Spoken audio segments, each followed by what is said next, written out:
proposons aujourd'hui de lancer un travail.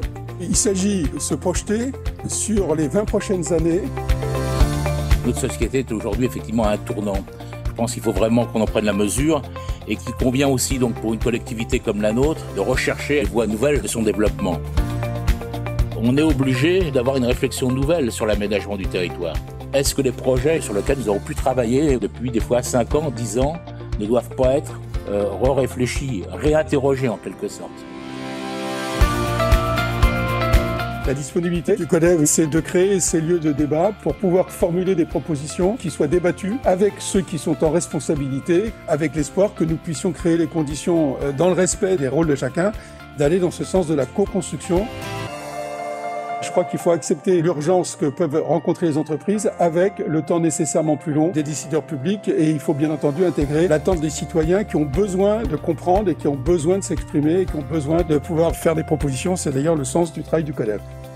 Je vais parler tout de suite politique. On va porter des projets sur des temps très longs avec des décideurs qui, eux, sont impliqués sur des échelles de temps bien plus courtes. Il y a un affaiblissement de nos institutions politiques, syndicales.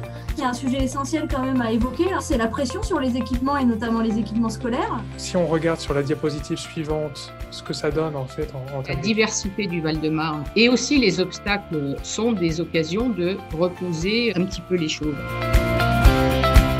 Tous les intervenants ont employé des mots durs. Crise climatique, dérèglement climatique, changement climatique. À mon sens, on doit aller au-delà de tout ça. J'ai noté quelques points de vigilance. Comment réconcilier le taux d'habitat et l'emploi? Je pense qu'on a toujours un déséquilibre. La forte mutation, il y a des mutations très très importantes, des sans précédents dans le monde économique. Et puis les contraintes financières. Cette crise sanitaire a été telle que ça va avoir des conséquences à tous les niveaux. On parlait des collectivités, mais aussi sur les grands enjeux pour le monde des entreprises. Le CODEV est un instrument incomparable.